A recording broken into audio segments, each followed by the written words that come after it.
We look for three things when we hire people. We look for intelligence, we look for initiative or energy, and we look for integrity. And if they don't have the latter, the first two will kill you. Because if you're going to get somebody without integrity, you want them lazy and dumb. I mean, you don't want them smart and energetic. So the answer is that investors behave in very human ways, which is they get very excited during bull markets and they look in the rearview mirror and they say, I made money last year, I'm going to make more money this year, so this time I'll borrow, or the neighbor says, I wasn't in last year when that neighbor was dumber than I made a lot of money, so I'm going to go in this year. So they're always looking in the rearview mirror. And when they look in the rearview mirror and they see a lot of money having been made in the last few years, they plow in and they just push and push and push on prices. And when they look in the rearview mirror and they see no money having been made, they just say, this is a lousy place to be. So they don't care what's going on in the underlying business. And it's astounding, but that makes for huge opportunity, just huge opportunity. I've been taught by Ben Graham to buy things on a quantitative basis. Look around for things that are cheap. And that I was taught that, say in 1949 or 50, it made a big impression on me. So I went around looking for what I call used cigar butts of stocks. And the cigar butt approach to buying stocks is that you walk down the street and you're looking around for cigar butts and you find this on the street, this terrible looking, soggy, ugly looking cigar, one puff left in it. But you pick it up and you get your one puff. Disgusting, you throw it away, but it's free. I mean, it's cheap. And then you look around for another soggy, one puff cigarette. Well, that's what I did for years. It's a mistake. Although you can make money doing it, but you can't make it with big money. It's so much easier just to buy wonderful businesses. So now I would rather buy a wonderful business at a fair price than a fair business at a wonderful price. But I have an old-fashioned belief that I can only should expect to make money in things that I understand. And when I say understand, I don't mean understand what the product does or anything like that. I mean understand what the economics of the business are likely to look like 10 years from now or 20 years from now. I know in general what the economics of, say, Wrigley chewing gum will look like 10 years from now. The internet isn't going to change the way people chew gum. It isn't going to change which gum they chew. If you own the chewing gum market in a big way, and you've got Double Mint and Spearmint and Juicy Fruit, those brands will be there 10 years from now. So I can't pinpoint exactly what the numbers are going to look like on Wrigley, but I'm not going to be way off if I try to look forward on something like that. That evaluating that company is within what I call my circle of competence. I understand what they do. I understand the economics of it. I understand the competitive aspects of the business. But the biggest mistakes we've made by far, biggest mistakes I've made by far are mistakes of omission and not commission. I mean, it's the things I knew enough to do, they were within my circle of competence, and I was sucking my thumb. And that is really, those are the ones that hurt. They don't show up anyplace.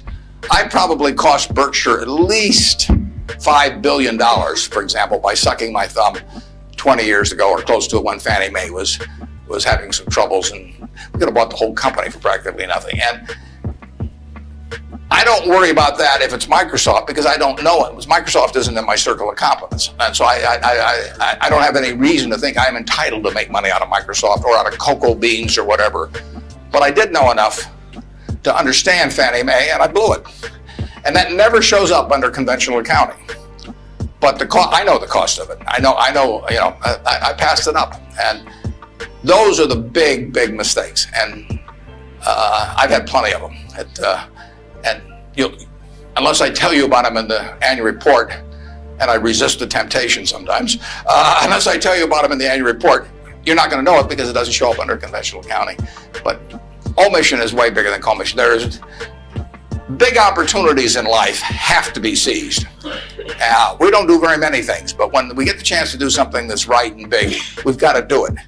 And even to do it in a small scale is just as big a mistake almost as not doing it at all. I mean, you've really got to grab them when they come, because you're not going to get 500 great opportunities. You would be better off if when you got out of school here, you got a punch card with 20 punches on it, and every financial decision you made, you used up a punch.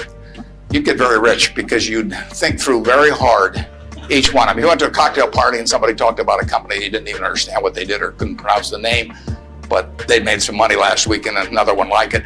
You wouldn't buy it if you only had 20 punches on that card. In terms of our wholly owned businesses, we're not going to sell no matter how much anybody offers us for them. I mean, if somebody offers us 3 times what something is worth at See's Candy, the Buffalo News, Borsheim's, whatever it may be, we're not going to sell it. I may be wrong in having that approach. I know I'm not wrong if I owned 100% of Berkshire because that's the way I want to live my life. I've got all the money I could possibly need. It just amounts to a change in the newspaper story on my obituary and the amount of money that the foundation has. And to break off relationships with people I like and people that have joined me because they think it's a permanent home, to do that simply because somebody waves a big check at me would be like selling one of my children because somebody waved a big check. So I won't do that. And I want to tell my partners I won't do it so that they're not disappointed in me. More and more with certain stocks, we've got that approach. Now, if we were chronically short of funds and had all kinds of opportunities coming, we might have a somewhat different approach. But our inclination is not to sell things unless we get really discouraged perhaps with the management, or we think the economic characteristics of the business change in a big way. I mean, and that happens. So, but we're not going to sell simply because it looks too high, in all likelihood. So now let's go over here. Hello, Mr. Buffett. I got 2 short questions. One is, how do you find intrinsic value in a company? Well, intrinsic value is what is the number that if you were all-knowing about the future and could predict all the cash that a business would give you between now and Judgment Day, discounted at the proper discount rate, that number is what the intrinsic value of a business is. In other words, the only reason for making an investment and laying out money now is to get more money later on, right? That's what investing is all about. Now, when you look at a stock, when you look at a bond, so it means the United States government bond, it's very easy to tell how much you're going to get back. It says it right on the bond. It says when you get the interest payments, it says when you get the principal. So it's very easy to figure out the value of a bond. It can change tomorrow if interest rates change, but the cash flows are printed on the bond. The cash flows aren't printed on a stock certificate. That's the job of the analyst, is to print out, change that stock certificate, which represents an interest in the business, and change that into a bond and say, this is what I think it's going to pay out in the future.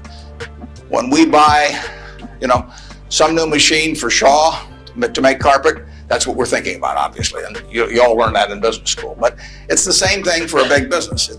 If you buy Coca-Cola today, the company is selling for about $110 to $15 billion in the market. The question is, if you had 110 or 15 billion, you wouldn't be listening to me, but I'd be listening to you instead. But the question is, would you lay it out today to get what the Coca-Cola company is going to deliver to you over the next 200 or 300 years? The discount rate doesn't make much difference as you get further out. And that is a question of how much cash they're going to give you. It isn't a question of, it isn't a question about how many analysts are going to recommend it or what the volume in the stock is or what the chart looks like or anything. It's a question of how much cash it's going to give you. That's the only reason. It's true if you're buying a farm. It's true if you're buying an apartment house. Any financial asset, oil in the ground, you're laying out cash now to get more cash back later on. And the question is how much are you going to get, when are you going to get it, and how sure are you? And when I calculate intrinsic value of a business, when we buy businesses, and whether we're buying all of a business or a little piece of a business, I always think we're buying the whole business because that's my approach to it. I look at it and say, what will come out of this business and when? And what you really like, of course, is them to be able to use the money they earn and earn higher returns on it as you go along. I mean, Berkshire has never distributed anything to its shareholders, but its ability to distribute goes up as the value of the businesses we own increases. We can compound it internally, but the real question is, Berkshire selling for, we'll say, 105 or so billion now. What can we distribute from that 100? If you're going to buy the whole company for 105 billion now, can we distribute enough cash to you soon enough to make it sensible at present interest rates to lay out that cash now? And that's what it gets down to. And if you can't answer that question, you can't buy the stock. You can gamble in the stock if you want to, or your neighbors can buy it. But if you don't answer that question, and I can't answer that for internet companies, for example. There are a lot of companies, there are all kinds of companies I can't answer it for, but I just stay away from those.